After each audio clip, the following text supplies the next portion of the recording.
Mesdames, Messieurs, bienvenue sur Kato LTV Gabon dans le cadre de votre édition d'information, celui de ce mercredi 7 octobre 2020, juste derrière les titres. Audience générale de ce mercredi 7 octobre 2020, le pape présente le prophète Élie comme un modèle de fidélité dans la prière. Fratelli Tutti, une encyclique au rayonnement universel, un idéal sous forme d'horizon qui nourrit l'action. 7 octobre, fête de Notre-Dame du Rosaire. Pourquoi l'Église catholique accorde-t-il autant de place à la Vierge Marie? Réponse dans ce journal avec l'abbé Léandre de Wenceslas Mapoba, prêtre du diocèse de Franceville. Petit tour d'horizon historique sur la fête de Notre-Dame du Rosaire. Enfin, le 7 octobre, c'est aussi la journée mondiale d'action pour le travail décent. Qu'est-ce qu'un travail décent? Nous en parlerons dans ce journal. Voilà pour l'essentiel des titres, juste derrière les développements.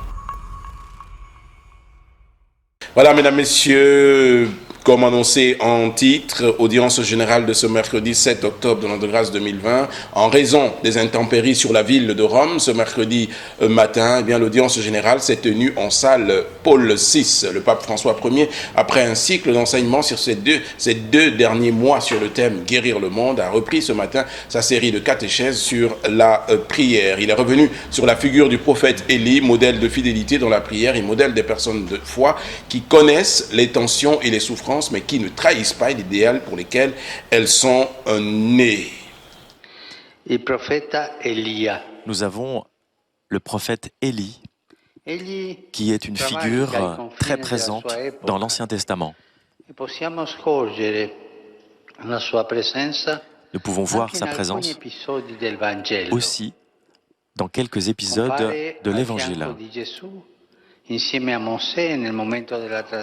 Au moment de la transfiguration, on le voit en train de parler avec Jésus et Moïse.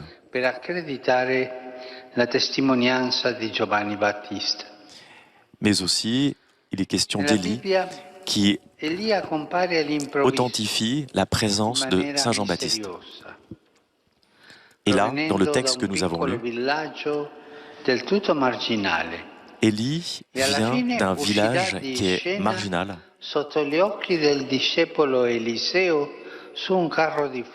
et son disciple, Élisée, voit son maître Élie partir sur un char de feu.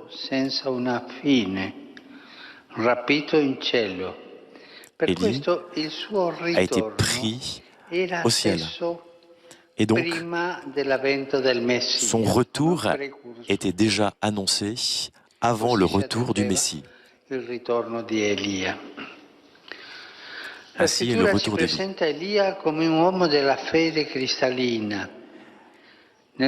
Élie est un homme qui a une foi chrysalline.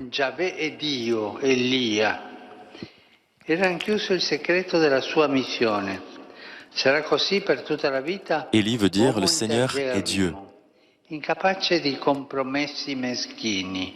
Il condamne toutes les compromissions mesquines qu'il peut y avoir entre l'homme et Dieu. Et donc Élie est mis à dure épreuve et il reste fidèle au Seigneur. Ainsi en est-il de toutes les personnes qui ont la foi, qui souffrent la tentation. Et la prière alimente son existence. Ainsi, une des personnes les plus chères de la tradition monastique dans la consécration à Dieu est la figure d'Élie, qui est l'homme de Dieu, qui est le défenseur du Très-Haut. Même lui, il peut se rendre compte de ses fragilités. Il fit beaucoup d'expériences avec le fait d'avoir reconnu des faux prophètes sur le mont Carmel. Et il s'est rendu aussi compte qu'il n'était pas meilleur que ses pères. Il a le sens de sa propre faiblesse, qui est un moment très précieux dans sa vie spirituelle, à travers les victoires et les défaites. Et dans notre vie, c'est toujours cela.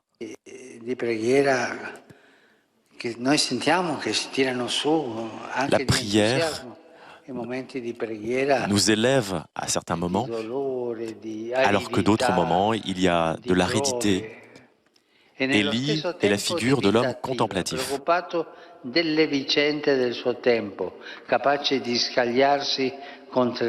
Il est très attentif aux actualités de l'époque.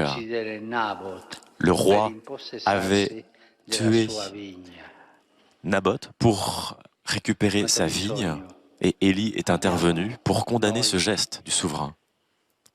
Di credenti, di cristiani zelanti, che agiscano davanti a persone che hanno responsabilità dirigenziale. Quelquefois, des chrétiens aussi agissent avec courage face à des autorités qui prennent des mauvaises décisions. Questo è un assassinio. Abbiamo bisogno. Et donc, face à des injustices, des assassinats, nous avons besoin de personnes qui agissent pour la justice. Così ci mostra che non deve esistere dicotomia. Il ne doit pas y avoir de dichotomie dans la vie et dans la prière. Il n'y a pas de différence. Quand on est devant le Seigneur ou quand on est face à nos frères, la prière n'est pas un enfermement avec le Seigneur. Ça, ce n'est pas la prière. Ça, c'est une fausse prière. La prière, c'est être en confrontation avec Dieu, mais aussi en confrontation avec les frères. Il banco di prova della preghiera è l'amore concreto per il prossimo. Le signe de la bonne prière est l'amour pour le prochain. Le chrétien doit d'abord se taire, prier pour pouvoir bien agir. Et c'est cela qui permet d'avoir un bon discernement dans l'action. Fratelli Tutti, une encyclique au rayonnement universel, comme on l'a dit en titre. C'est une encyclique profondément sociale que le Saint-Père a signée le samedi 3 octobre 2020. Dans le monde chrétien et au-delà, cette lettre résonne comme un appel à changer notre prisme pour le baser sur la fraternité et l'amitié sociale, un instrument pour changer notre monde, une encyclique pour rêver à une seule et même humanité et à toute personne de bonne volonté. Un texte qui invite à l'engagement. Salut Monseigneur Bruno-Marie Dufay, secrétaire du Dicaster pour le service du développement humain intégral. 7 octobre, fête de Notre-Dame du Rosaire. Pourquoi l'Église catholique accorde-t-il autant de place à la Vierge Marie? Au cours de la messe qu'il a célébrée ce mercredi matin à la chapelle de la Maison catholique des médias, l'abbé Léandre de Wenceslas Mapoba a procédé à une petite mise au point au sujet des fondements de la dévotion mariale dans l'Église catholique. En effet, mère de Dieu et mère des hommes, Marie est omniprésente dans l'économie du salut. Écoutons l'abbé Léandre Mapoba sur un reportage d'Orsten Mikala. On nous parle, n'est-ce pas, des apôtres, ceux qui ont marché avec Jésus. On va voir que même parmi les apôtres que nous célébrons tous les jours, parmi les apôtres, il y en a qui ne sont pas, ça veut dire qu'on mentionne juste le nom, mais l'impact ou alors l'influence n'est pas la même, n'est-ce pas, que celle de Marie. Alors on va prendre aussi, par exemple, on dit, bon, c'était Pierre. Nous connaissons quand même Pierre, n'est-ce pas? On sait que Pierre, il a été comme le chef des apôtres. On l'a vu arriver, n'est-ce pas, aussi au tombeau quand les femmes vont dire que ben voilà, Jésus est ressuscité. on dit, il part avec le BDP, le disciple bien-aimé. Et quand ils arrivent, Jean qui était assez vigoureux, il arrive, il n'entre pas, il attend Pierre par respect, n'est-ce pas? On dit par respect pour Pierre, et Pierre arrive, il entre, et Jean rentre à son tour, il vit et... Donc, Pierre, on connaît un peu la place de Pierre, n'est-ce pas, dans les Écritures saintes. On arrive à Jean. Ah, mais bien sûr, c'est quand même le BDP, c'est le disciple bien-aimé, n'est-ce pas? On vient à Jacques et André. Bon, c'est les fils de Zébédée, on le sait, lorsque la maman, n'est-ce pas, dit, mais il faudrait qu'un siège à ma droite et l'autre à la gauche, ça on connaît. Philippe, qu'est-ce qu'on sait de Philippe? Philippe, c'est tout simplement, il dit, montre-nous le Père et cela suffit. Et Jésus de lui dire, mais Philippe, tu ne sais pas que qui m'a vu a vu le Père. On arrive à Thomas. Ah, mais on connaît bien l'histoire de Thomas, n'est-ce pas, avec son doute, n'est-ce pas? Un doute, est-ce que c'est un doute sceptique ou un doute hyperbolique? On ne sait pas, mais bon. Là, il y a le doute. Hein? Si je ne mets pas, si je ne vois pas, je ne crois pas. Donc là, il y a notre ami Thomas. Barthélemy. Vraiment, on n'en parle pas trop, mais il y est quand même. Matthieu, le collecteur d'impôts. On voit combien de fois Jésus l'appelle. Jacques, le fils d'Alphée. Simon, le zélote. Jude, fils de Jacques. Vous voyez, on ne parle pas très bien. Jude, fils de Jacques. Et on dit, tous d'un même cœur étaient assurés à la prière. Alors j'ai envie de montrer que, vous voyez, il y a des apôtres qui ont été avec Jésus, mais donc, dans les références scripturelles, on n'en parle vraiment pas fortement. Mais par contre, Marie, elle a toute sa place. Marie, elle a toute sa place. Et c'est beau de voir aujourd'hui que dans l'évangile de Luc que nous venons d'entendre, on nous dit, l'ange Gabriel est envoyé, n'est-ce pas, auprès de Marie. Et rien que la salutation, je te salue Marie, comblée de grâce. Quand il dit, je te salue Marie, comblée de grâce, c'est que Marie, elle a toutes les grâces du monde. Il ne lui manque aucune grâce. La plénitude de grâce. Elle a toutes les grâces du monde. Et Marie, elle est estomaquée, elle dit, mais que cela signifie cette salutation? Et il lui dit, ne crains pas, parce que tu as trouvé grâce auprès de Dieu. Et Marie, on la voit partout dans les Écritures saintes. On voit Marie déjà à l'Annonciation. On voit Marie à la Visitation. On voit Marie même au Calvaire.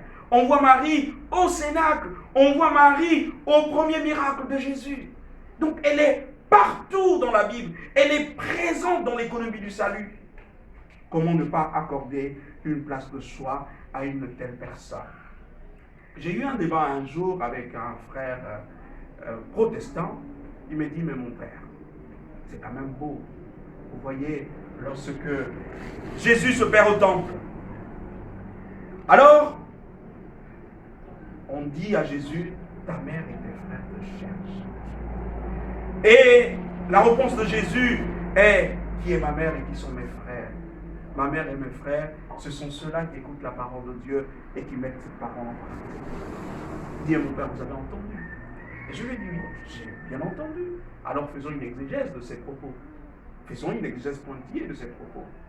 Jésus dit, qui est ma mère et qui sont mes frères? Ceux qui écoutent la parole de Dieu et qui mettent cela en pratique. Alors la question que je lui ai posée est la suivante. Marie n'a-t-elle pas écouté la parole de Dieu et n'a-t-elle pas mis cette parole en pratique? Mais bien sûr, elle est même la première à dire oui. Dans l'Annonciation, elle est la première à dire oui. Est-ce que ce n'est pas une forme d'écouter la parole de Dieu et de la mettre en pratique? Ah mais bien sûr. Marie, par son fiat, a écouté, a audire en latin, et écouter, ce n'est pas seulement entendre. Écouter signifie aussi mettre en pratique ce que la parole de Dieu nous dit. Marie accepte de rentrer dans l'économie du salut. Marie accepte, n'est-ce pas, de participer au plan de Dieu. Alors, à ce moment-là, Marie a toute sa place. Restant sur ce sujet, petit tour d'horizon historique sur la fête de Notre-Dame du Rosaire. En ce jour, en effet, 7 octobre 2020, l'Église célèbre, on l'a dit, la fête de Notre-Dame du Rosaire, l'une des dénominations de la Vierge Marie donnée depuis qu'elle s'est présentée sous ce vocable à Saint-Dominique au XIIIe siècle à Brûle. Elle est aussi appelée Notre-Dame de la Victoire du fait de la victoire de Lépante le 7 octobre 1571 contre l'envahisseur ottoman. Cependant, la fête de Notre-Dame du Rosaire est instituée avant tout pour méditer les épisodes de la vie de Jésus qu'on appelle les mystères, joyeux, lumineux, douloureux et glorieux. À ce propos, notre rédaction a pris langue avec le Père Joachim de la communauté des Béatitudes de Libreville, Nadia Lucille Moulon-Zigou, Vitalis Kumba, reportage. Bonjour tout le monde, bonjour peuple de Dieu. Quand nous parlons du rosaire, de quoi s'agit-il? Le rosaire, c'est une manière de pouvoir on va dire vivre notre vie spirituelle, et que Dieu fait des miracles quand vous passez par la Vierge Marie. Le miracle en date, c'est celui de la grande victoire qui a été obtenue en 1571 à Lépante, contre les Ottomans qui venaient pour massacrer et tuer tout le monde, mais les chrétiens ont pu les vaincre grâce à la récitation du rosaire. À l'époque, cette fête s'appelait Notre-Dame de la Victoire. Et c'est maintenant, au XVIIe siècle, par le pape Grégoire XIII, qui a pu changer l'appellation de la fête pour l'appeler maintenant la fête de Notre-Dame du Rosaire. Donc, c'est vraiment notre jour où nous pouvons nous réjouir, nous pouvons chanter, nous pouvons exulter, parce que le rosaire, c'est notre âme. Et nous sommes dans le mois du rosaire, le mois d'octobre. Chaque fois que nous récitons les mystères du rosaire, les mystères joyeux, les mystères lumineux, les mystères douloureux, les mystères glorieux, tout cela tourne principalement autour du Christ. Et la Vierge Marie est là comme un moyen ou bien un pont sur lequel nous passons pour arriver directement à Christ. Donc à vos rosaires et que Dieu vous bénisse abondamment. Je suis la sœur Gloria de la communauté Béatitude. Nous sommes aujourd'hui le 7 octobre, jour dédié à la fête de Notre-Dame du Rosaire. Le rosaire, au départ, c'était la prière qui était destinée pour les personnes simples qui ne pouvaient pas dire les psaumes, les 150 psaumes tous les jours. Et donc, cette prière des psaumes-là avait été remplacée par le rosaire pour les simples et pauvres. Voilà. Et petit à petit, ça s'est vraiment développé. Le rosaire, qu'est-ce que c'est que le rosaire? La méditation du rosaire, en fait, c'est la méditation des mystères de la vie du Christ, depuis son enfance jusqu'à sa mort, son ascension. Donc depuis l'annonce de l'ange Gabriel à la Vierge Marie jusqu'au couronnement de la Vierge Marie au ciel. Donc en passant bien sûr par les mystères lumineux du Christ, les mystères douloureux. Mais en fait tout ça n'est que la méditation de la vie du Christ, accompagnée donc de la prière du Notre Père et du Je vous salue Marie.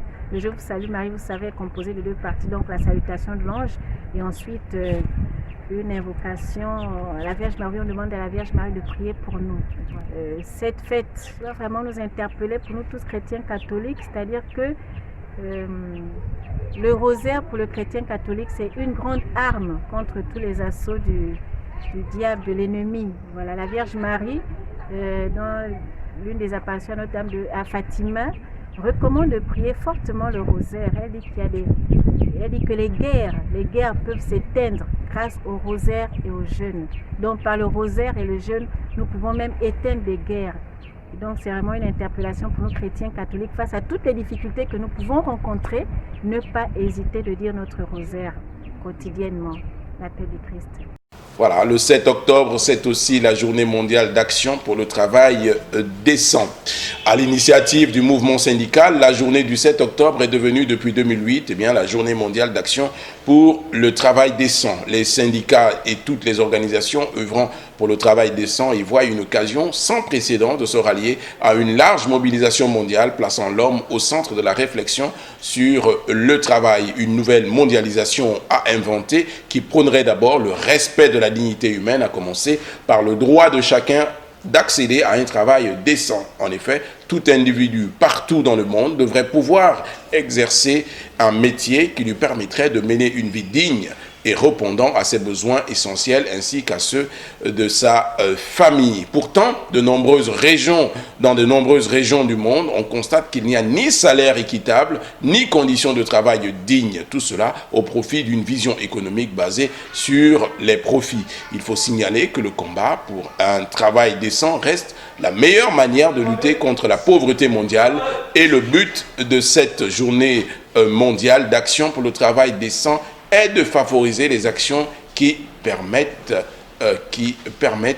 de lutter donc contre cette pauvreté mondiale. Il faut souligner aussi que l'Église catholique, avec sa doctrine sociale depuis l'encyclique Rerum Novarum du pape Léon XIII, est aux premières loges de ce combat pour le travail décent et pour la dignité humaine en général.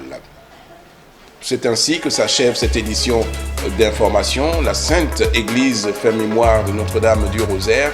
Nous saluons toutes les paroisses, les chapelles, les œuvres et les communautés ecclésiales vivantes de base qui ont Notre-Dame du Rosaire comme patronyme. N'oublions pas également, aujourd'hui, c'est la Saint-Serge. Saint-Serge, officier supérieur romain, Saint-Serge, martyr en Syrie avec son compagnon Bacchus. Voici les déclinaisons du prénom Serge: Serioge, Sergia, Sergiane, Sergine, Sergios, Sergueï, Serlana, Serlan. Bonne fête à l'abbé Serge Patrick Mabikassa, qui n'est autre que le directeur de publication du journal Le Chemin et le directeur de la Maison catholique des médias. Bonne fête à toutes les personnes qui portent le prénom de Serge. À la présentation de ce journal, votre humble serviteur Edmond Dominique Epoma Ngadi, l'équipe technique qui nous accompagne, Austin Mikala, Bertin Eman, Bérénice Limbi, à la supervision générale, abbé Serge Patrick Mabikassa. Ensemble, marchons vers les 200 ans de notre Église catholique. Eh bien, gardons l'espérance, la foi et la charité.